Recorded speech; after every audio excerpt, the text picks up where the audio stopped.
What if your infertility wasn't unexplained? Your doctor just didn't know where to look. Little disclaimer here, yes, I am a physician assistant, but this video is for educational purposes only, should not be taken as medical advice. Please always consult with your healthcare provider before making any changes to your health supplements or medications.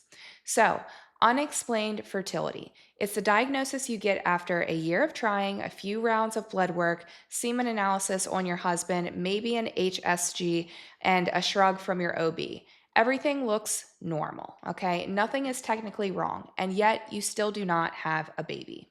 To be honest, this is one of the most frustrating diagnoses in conventional medicine because unexplained usually just means that the workup stopped too early. I see it constantly in my coaching practice.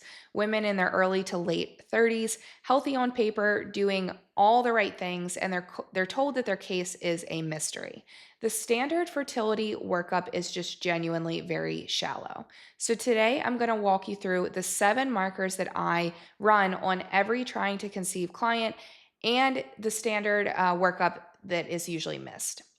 Save this video, send it to a friend who's struggling, and stay with me till the end because the last one is the one that most couples commonly overlook. So let me set the stage with a case that I see all the time. We will call her Sarah. She is 29 years old. She eats healthy, she works out, she has a regular 28-day cycle. She and her husband have been trying for 24 months. Her TSH is 2.1. Her FSH and LH look fine with blood work. Her AMH is within range for her age, and her OB said the next step for them is IVF. She came to us first. By the time we ran her full panel and his, we found a few things that had been missed. She got pregnant 4 months later, naturally. Here are the 7 markers that I want to dive into if you're trying to conceive without luck. Number 1 is thyroid antibodies. So the standard fertility workup checks TSH, sometimes T4. That is genuinely it. A TSH alone is one of the most misleading single labs in medicine. A normal TSH does not rule out thyroid problems. What you actually need to see is the full panel. So TSH, free T4, free T3, reverse T3, thyroid antibodies. The 2 antibody tests are where I find the issue half the time in trying to conceive women. Elevated TPO antibodies or thyroglobulin antibodies means that your immune system is attacking your thyroid. That is autoimmune thyroiditis or Hashimoto. And even if your TSH looks normal, you can still have this autoimmune condition. Women with elevated thyroid antibodies have a 2 to 4 times higher risk of miscarriage and a big drop in fertility, even if their, again, thyroid labs are normal. For optimal fertility, TSH needs to be under 2.5, but ideally under 2, not the lab range that goes all the way up to 4.5. A TSH of 3.8 will be flagged as normal, but it could 100% be preventing a healthy pregnancy. Number 2 is fasting insulin and blood sugar. So this one gets missed even more than thyroid. Most fertility workups, they might check your A1C, they might check your blood sugar on a CMP panel, but by the time those things are elevated, you've probably been insulin resistant for years. The lab I want to see is fasting insulin. Optimal is under 7. Anything above 8 to 10 starts to suggest that you do indeed have insulin resistance. Pair that with a fasting glucose level, and you're going to get even more data. Why does this matter for fertility? Hyperinsulinemia messes with ovulation. It will drop your egg quality. It raises androgens, and it's the entire mechanism behind PCOS. This even includes the lean type of PCOS, where you will have someone with a normal BMI and they look totally healthy, but they're still insulin resistant. I have had clients come to me before, their fasting insulin is 18. Meanwhile, they look healthy and their body fat percent is like 22%. They look fit, but their ovaries not happy with, that type of insulin resistance. So if you've been trying to conceive and no one has run your fasting insulin, that is a gap that is missed. Number 3 is gut inflammation. The gut is where so much of this will get tracked back to, and conventional fertility workups usually don't even look into this. So, dysbiosis, leaky gut, chronic gut inflammation, that drives systemic inflammation, meaning that the gut inflammation you have leads to overall inflammation in the body. Systemic inflammation drives autoimmunity, which we already linked back to the thyroid antibodies. Gut inflammation is also going to do other things in your body, like it depletes nutrient absorption, especially B vitamins, zinc, iron, selenium. All of these things your body actually needs in order to make your sex hormones and also make a baby. So, the test that I usually run is what's called a GI map. It's going to give you a stool based read on the microbiome, parasites, candida, dysbiosis markers, gut inflammation like calprotectin and secretory IgA. So these are symptoms. If you have symptoms that people brush off, just I'm bloated, that is often a red flag that your gut is actually on fire. And a gut on fire is a body that does not feel safe enough to have a baby. So, if you have digestive issues, regular bloating, irregular bowel movements, food sensitivities, and you're trying to conceive, yes, your gut is part of the picture. Number 4 is autoimmune and inflammation markers. So, this ties directly to the gut piece. Even when thyroid antibodies are normal, I'm going to run a broader autoimmune panel on women that are trying to conceive, especially for those trying to conceive over a year, and especially with those with a history of miscarriage. So I'm looking at something like ANA, which is anti-nuclear antibodies, CRP, ESR, and often I'll run additional markers depending on the person and what we're looking at. These markers are immune activation that conventional fertility clinics sometimes they will run it if you push them to, but it's rarely after or it's rarely on a first line workup. So, elevated immune activity in the body can interfere with implantation. The immune system is involved with every step of early pregnancy. If it's revved up, it actually can treat the embryo like it's a threat. This is the field of reproductive immunology. It's still treated as kind of, fringe by a lot of mainstream medicine, but there is data there to support that this is real. If your inflammation markers are elevated and nobody has explained why, that is worth investigating before you invest into another IVF cycle. Number 5 is MTHFR and methylation.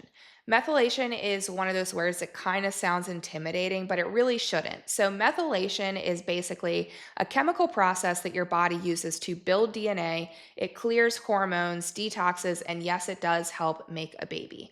So, about 40% of people do have a variant of MTHFR that kind of slows that process down. So, when your methylation is sluggish, a few things are going to happen. Estrogen is going to clear poorly, which can drive up estrogen dominance. Your homocysteine can rise.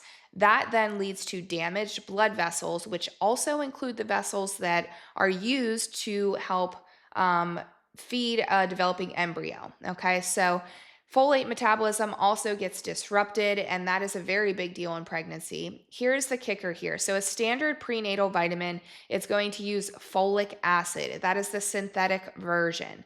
If you have a variant, a methylation variant, you need methylfolate. That is the bioavailable form. So, otherwise, what you're doing is basically shoving a substrate into a pathway that can't at all process it.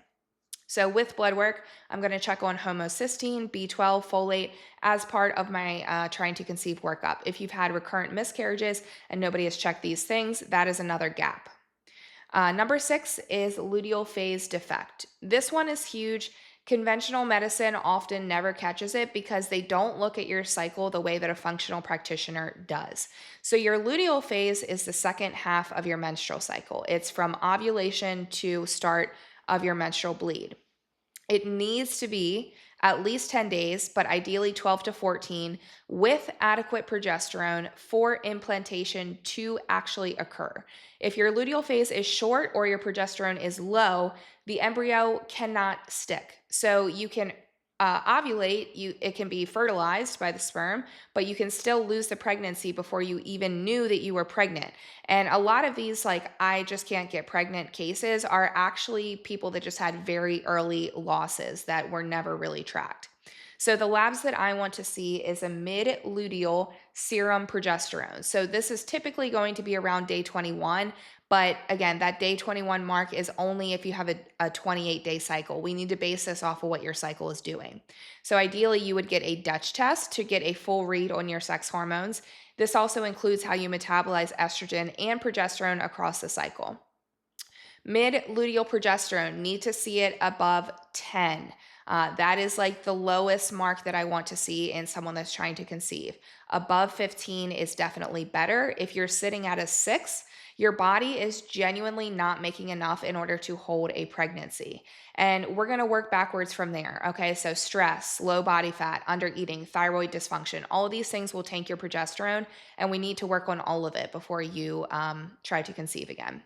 Number 7 is sperm DNA fragmentation. This is the last one, and this is one that is very commonly skipped because the entire focus is often on the woman and not much, testing is done for the man. So this is a marker that I want every trying to conceive couple to know about. A standard semen analysis looks at 3 things. It's going to look at count, motility, and morphology. It's a count of how many sperm are there, how well they swim, and what they look like. It does not look at the integrity of the DNA inside the sperm. So sperm DNA fragmentation, which is measured by DFI, which is DNA fragmentation index, is going to tell you how much of the sperm DNA is actually damaged. So anything that's above 25 to 30% DFI is associated with lower fertility, lower IVF success, and higher miscarriage rates. And studies suggest that sperm DNA fragmentation is a factor in up to half of unexplained infertility cases, half, 50%. And almost nobody is even looking at this. So what is going to drive this? Oxidative stress, heat. So think about laptops sitting on your partner's lap, frequent hot tubs, saunas, and also wearing tight underwear. So smoking, alcohol, poor sleep, environmental toxins, varicocele, age. These fixes usually are doable. Most of them are fixable. So you want to think about antioxidants. So things like CoQ10, vitamin E, selenium, zinc, vitamin C. And for men, what we're looking at here is a 90-day lifestyle reset. Why? Because sperm regenerate on a roughly 90-day cycle. So if things are messed up now, that doesn't mean they always will be. Give them 3 months, all these things can be fixed. If you've been trying to conceive for a year and your husband's only fertility test was a basic semen analysis, you have not completed the entire male side of the workup. All right, so let's tie it back to Sarah, the woman we spoke about at the beginning here. We ran her full panel. We found these things: elevated TPO antibodies with a TSH of 3.6, fasting insulin of 14, a GI map that showed dysbiosis and elevated calprotectin, meaning inflammation in the gut. A mid-luteal progesterone was 5. None of that was on her conventional workup. All of it was fixable. So 3 to 6 months of root cause work, the right testing, the right protocol, the right lifestyle inputs, a real prenatal with methylfolate, targeted gut work, insulin sensitivity work through nutrition and strength training, and she got pregnant naturally. That's what I mean when I say unexplained fertility is most of the time just a workup that stopped too early. If you've been trying to conceive and you've been told that your case is unexplained, in my experience, that almost always translates to we just stopped testing too early. Different problem entirely, and a really different treatment path.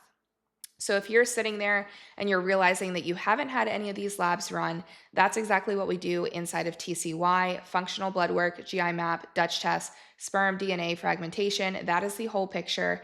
Then we create a real protocol from there. So we work with trying to conceive couples nationwide virtually. Click the link in the description to apply for an initial call with my team.